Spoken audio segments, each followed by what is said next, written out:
Hello, my name is Jigar Desai. I am a second semester student of Masters in Construction Engineering and Management program at SAP University. As a part of Studio 2, Construction Project Execution Monitoring and Control, which focuses on various aspects of execution phase of a construction project. Me, along with my three fellow group members, worked on an ongoing construction of a greenfield industrial project with an aim for building a noodle manufacturing plant. I will be presenting here some of the exercises carried out, planning and scheduling of the project, construction quality and safety management, and application of lean tools. Pore planning is one of the most important aspects of planning of a construction project. Here, the shuttering activity as a part of slab and beam construction is undertaken for pore planning exercise. Pore planning was carried out for 7 building blocks, 2 of which were multi-storied and 5 being single-storied. It was observed for on-site conditions that the repetitions of formwork were being carried out on-site but rather unconsciously or without proper planning. Hence, 3 sets of formwork were considered for planning as seen here. Set 1 was able to be utilized for maximum possible repetitions while set 2 could be repeated 4 times and set 3 for 2 times, considering the planned dates for each pore. From the repetitions and planning carried out for shuttering activity, monthly material and labor requirements and the respective costs were determined. It was inferred that of the total cost, material cost accounted for 30% while labor cost accounted for 70%. Nextly, as a part of pore planning, planned versus actual productivity analysis was carried out for pore F2 of canteen building. The analysis was carried out for 3 major activities involved in slab and beam construction. Comparing the planned and actual dates, duration, and labor resources, it was observed that the concreting had been completed 8 days prior to the planned date, hence leaving float for succeeding activities. Also, it was observed that the productivity for shuttering activity was twice the planned. For reinforcement works, the actual productivity was 25% lesser than planned. As a part of quality management, we have the tools of quality. American Society of Quality has defined 7 tools of quality that assist analyzing quality control. Here we have discussed 2 of these 3 performed by us. Firstly, we have the quality control chart which takes into account various data recorded over time and shows the variations. Here we have prepared a control chart for compressive strength of M30 grade of concrete. 10 samples were analyzed for 28 days compressive strength. 2 charts are prepared for the same, X bar chart and R bar chart. As we can see in the X bar chart, all values are within the range of upper and lower control limit except for the sample 8.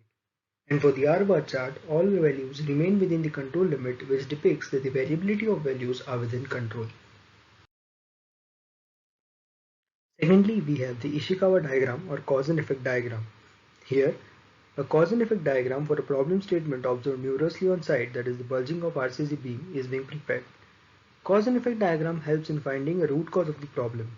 Here we have analyzed and identified the major causes of bulging of RCC beam as high pressure concreting, base jack and full edge jack not tightened properly, and improper inspection of soil grade. By identifying the major causes of bulging of RCC beam, we have listed down here the corrective measures for each. Earned value management is a project management technique used to determine the project performance at a specific point in time. Earned value management is performed using Primavera P6 software. The outputs obtained from earned value analysis are the building-wise summary, the project status indicators and performance indicators. The outputs obtained from analysis are the schedule performance index and the cost performance index being lesser than 1, which should be preferably greater than 1. Negative cost variance is observed for the given scope. Also, the estimated completion is greater than the planned value cost because of the CPI value being lesser than 1. A linear responsibility chart goes beyond a simple display of pyramid structure of an organization.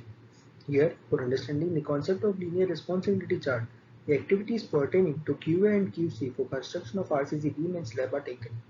Responsibilities of each stakeholder are classified as the legend shown. As we can see here, for activity 10, that is vendor selection for material, store manager from head office is primarily responsible and the QA/QC in charge must be consulted for the same.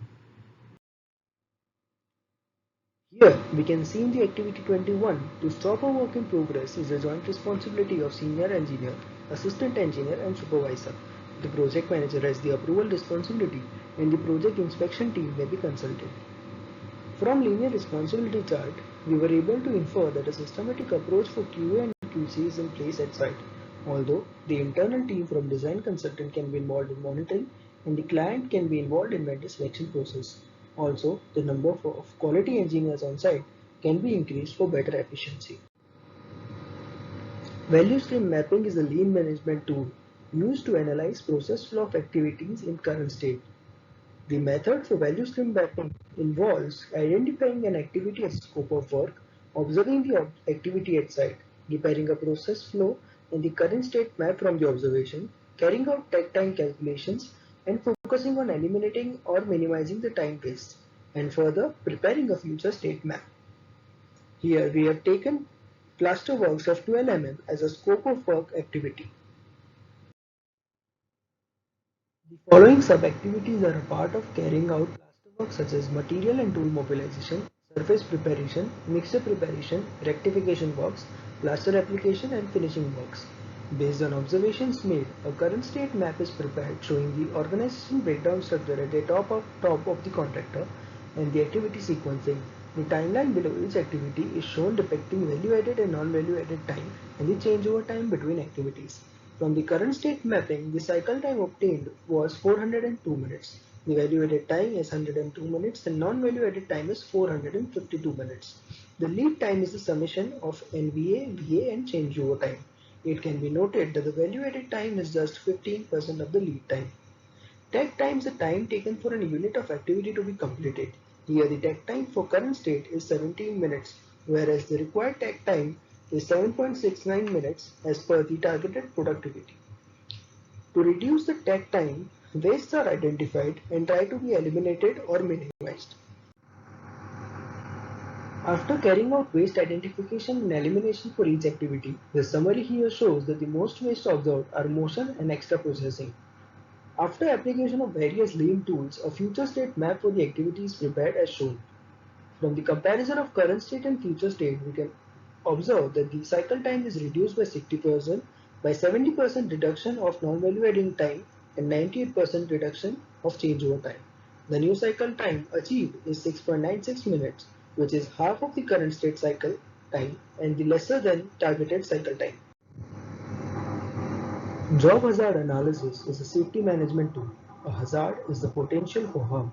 OSHA defines the fatal four of hazards for a construction project as fall hazards, struck by hazards, caught in or between incidents, and electrocution hazards. Here, job hazard analysis for an instance of caught in or between incident is discussed. Firstly, a job hazard analysis form is filled for the instance observed, encapsulating job description, its location, hazard type and its description, possible consequences on occurrence of the hazard, and enlisting hazard control measures for the same. For the instance, unsafe practices such as absence of bracing or sloping cutting system, improper worker evacuation system, and workers' susceptibility to trench cavings are listed. There are three types of hazard controls, namely engineering, administrative, and PPE. The engineering controls such as positioning of means of egress and securing the means of entering and exiting the trench and requirements for worker safety against trench cavings with respect to OSHA guidelines are shown here. The studio encompasses a variety of aspects of execution monitoring and control of a construction project in its execution phase. The key learnings from the exercises discussed here are: from linear responsibility chart, it was learned that the quality assurance and quality control is not an individual department's responsibility but rather a combined effort of all stakeholders involved in the project. From job hazard analysis, it was inferred that by application of incentive system on site for encouraging use of safety measures, an improvement can be attained. Also, by following OSHA guidelines, the fatal four of construction hazards can be controlled to achieve a safer work environment. Tools of quality helped in monitoring and control of quality on site. It also helped in identifying major causes that can be used to reduce the frequency of occurrence of quality problems on site. Value stream mapping is a part of lean tool application in construction activity led to reducing the cycle time of an activity. On the hand, in turn increasing its productivity by 2 times by eliminating and reduction of time wastes. On value analysis performed using Primavera P6 software led to inferences of time and cost, status of the project, and other various project performance indicators. Through poor planning, exercise learnings such as procured homework material being more than required, comparison of current and possible repetitions of homework material, and costs associated to the studying activity were derived. Thank you.